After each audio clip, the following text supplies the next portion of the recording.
Good morning, YouTube. So I'm going to do a vlog today because today is my first day of my Olympia prep. Um, Obviously, I haven't really been out of prep the entire year, so we could call it just going back into my deficit. But obviously, the goal isn't to get much bigger. There's definitely areas that need to improve, including my glutes, which I do think that we've put a little bit of extra tissue onto them, even in just a short little off season. I'm sure Caleb might have an opinion. Obviously, there's only a certain level of change that you can do in such a short time because it's only been 13, 14 weeks since I finished my comp prep for my first shows. Obviously, I was lucky enough to win 2 shows, which qualified me for the Olympia. So this is my first year ever doing kind of 2 preps in a year, which is very different for me. But right now my body weight is about 10 kilos higher than what I was on stage at my lowest, maybe just slightly a little bit over. But my body composition is very good. If we looked at my body and how it looked at this weight, so 70 kilos, at when I was coming down for my competition prep last time, the look is very different. The condition is very different. The muscularity, in my opinion, just looks very different, and that just comes down to my per show probably being the best that it's ever been. I don't ever go crazy per show, but when you know that you've got another competition prep that obviously you're going into, you kind of don't come out of the prep mode. It's like usually in an off-plan meal, I'd probably allow myself to have something a little bit sweet because I enjoy that. But during this phase, I haven't really. It's more just been kind of base foods and kind of macro tracking it, which we usually do. But again, like I say, I do allow for a little kind of dessert every now and again when I am in my off season, usually because it's just something that I enjoy, which is what I've not done this time, which has probably been the only change really. And it's just, we've been able to trend calories up really nice and high.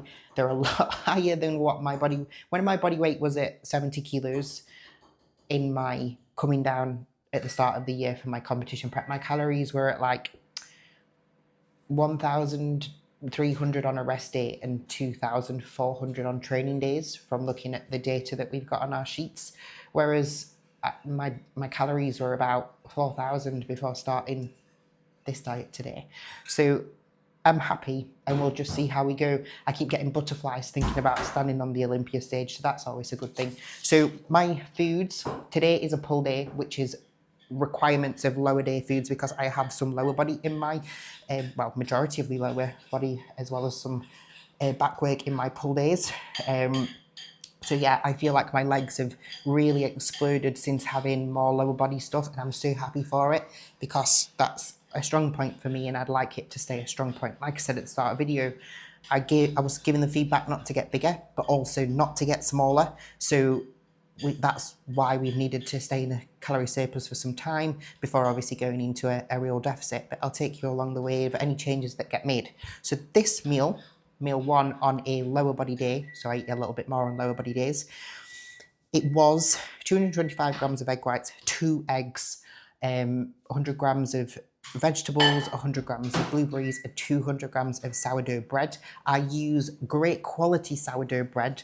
The Jordan's sourdough bread literally has like 4 ingredients in there, and it only has 0.1 grams of fat per 100 grams. So if you are using shit bread, yeah, it's going to be shit for you. If you're using good quality food sources, including things like bread, if you enjoy it and it digests good for you, there is no issue in you using that. But food, obviously sourdough bread is fermented, so it's great for gut health anyway. If you can't hear that, obviously sourdough bread is fermented foods, which is great for your digestion as well. I don't overuse fermented foods, but mine's literally more so from sourdough bread. So yeah, looking forward to it. Anyway, the meal now is 225 grams of egg whites, just 1 whole egg. So my 1 whole egg is sat there sad because it's not got a friend anymore. Still 100 grams of veg, still 100 grams of blueberries. Obviously for digestive purposes, they do not get removed, and micronutrient needs. And if you don't take those seriously, obviously you're not going to be able to keep your digestion in a good spot. The worst vegetable or worst vegetables that I've found to be for digestion for most people is broccoli and cauliflower. If you use them and you have terrible digestion, get rid of them. Use something like green beans or asparagus as your greens, and maybe even some like peppers, mushrooms, etc. as your other vegetable intake, and see how your digestion changes. And the other change on this one is I have 100 grams of bread now, not 200, so it's a sad meal. It's still very good. So I'll show you now. All prepared by Chef Kuba.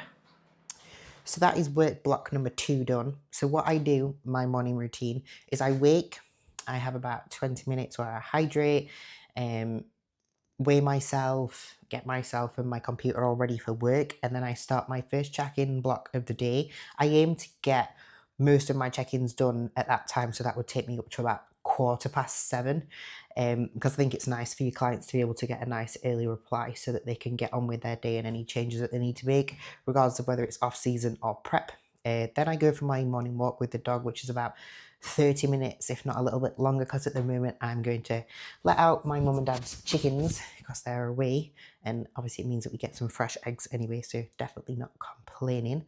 Then I come back home, eat my breakfast that Kuba will have prepared for me, and then the next little thing that I do is all of our bulk cooking for kind of the day or like a couple of days depending on what it is, but the majority of our foods we do it fresh. Get my kind of meals into my bowl for my second meal, because Cooper always puts that on the pan for me, which I'm going downstairs for in a moment. Then I come back upstairs, I get on with, if there's any more check-ins to finish off, excellent. If not, other worky things.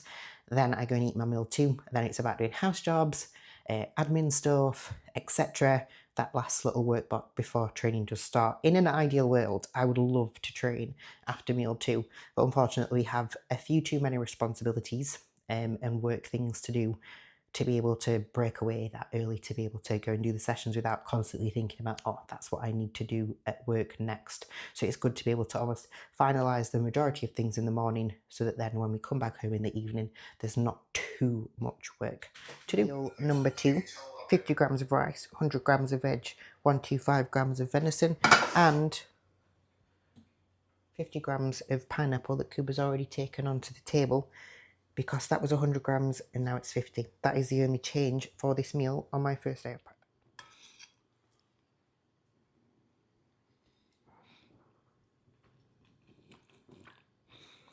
How is it? It's lovely. You always make it taste nice. Compared to me, I didn't make it taste as nice. Did you just show my birthday balloons? Because I'm old. Happy birthday. Thanks. Birthday month. It's nearly your birthday. No. I'm a cougar at minute. At that point, this is what finished the video. Ready? Pre-workout meal time. So the reduction from my foods before to now is literally just 1 rice cake and 10 grams of honey. The actual meal itself is the same: 150 grams of cod, 75 grams of veggies, 100 grams of rice, I thought I've done cod, and then 100 grams of pineapple. We always eat foods at the same time every single day. The biggest thing that you can do to improve as a person, if you want to be able to be successful in anything that you do, whether that be being a bodybuilder, being a different sports person, being successful in business, or even just being able to go through your entire day, do everything that you need to do if you're a busy family person, a mom, a dad, etc., is have a good routine. I'm not saying that people that bodybuild need to eat their meals at the same time, but having some good structure will allow you to be able to get through your life without stress. And if you don't do it and you are finding yourself cutting short of everything that you should possibly achieve in your day, that's probably the reason why.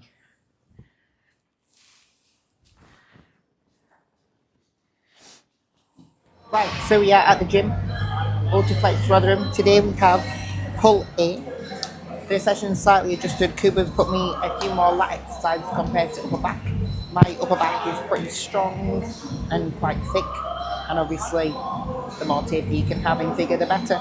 So that's what we're doing today. I will film all of my exercises. Probably won't put them all on here because there's enough on this vlog for there not to be a lot of training, because a lot of my stuff is training. If there is anything that anyone ever wants me to cover, please do comment below, because I'm happy to do and run through anything. But yeah, I'm going to start training now, so see you for first workout.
post-workout on my pull day. Very happy with my performance in the gym today. Everything seems to have progressed a little bit, which is nice. I did a deload last week, so obviously going into prep nice and fresh. I am a bugbear, I'm a naughty girl. Usually I go a little bit too hard when I first go back into the gym, first deload, but this past year, obviously because the goal has been make sure that the physique is worthy of going to the Olympia, that's what I remind myself every time that I do something that potentially is pulling away from recovery, the look, etc. My look is in my physique. Doesn't care what I feel or think. Doesn't matter if I prefer to be able to push harder when I first go back in. What matters is my recovery and the way in which I look, because I'm obviously trying to compete as a competitive bodybuilder. So in my session, I had 25 grams of the MPS from Train by JP. I am using the blackcurrant flavour at the moment. That's obviously my protein intake during my session. I have that halfway through my session, so that it's halfway between my pre-workout and post-workout meals, so that I get my protein spike pretty much consistent throughout the day. And I also had 20 grams of sustain in a bottle throughout my session, which is obviously my intra-workout carbs. We will always keep intra-workouts in there, and including carbohydrates, because I definitely find that since doing that, especially towards the end of the prep, it's just a great way to be able to retain my performance. And I find that really useful with my natural clients as well. So keep on top of your intra-workout nutrition and make sure that you use Train by JP and Meg 10 if you are going to use that. So on to post-workout, which is 110 grams of cream of rice. That's the same as when I finished my off-season yesterday. In there is 100 grams of fruit. I have the remaining 50 grams that I would usually have in here later this evening as part of my last meal, just to keep you a little bit more satiated prior to bedtime. We talk about being satiated. I mean, when you're in a diet, you're always going to be hungry, so it is what it is. I think you'll probably not feel satiated at any time. I'm pretty fine right now, but towards the end of the diet, nothing's going to satiate you, and it is what it is. You just got to deal with it. And then I've also got 40 grams of isolate, which is the white chocolate coconut from Train by JP Nutrition. Again, Meg 10 if you do want to get some money off from that, from the best supplements in the world. Right, I am going to eat this, and then it'll be home time. Right, meal 5.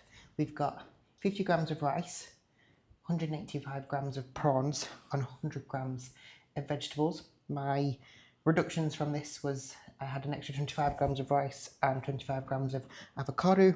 So yeah, that is meal 5. Looking forward to eating it.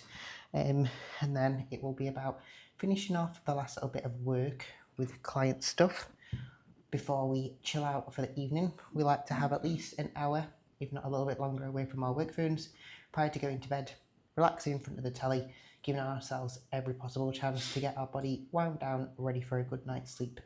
Sleep's definitely something that's definitely, I just said definitely twice, undervalued. So get on top of your sleep, get on top of your recovery.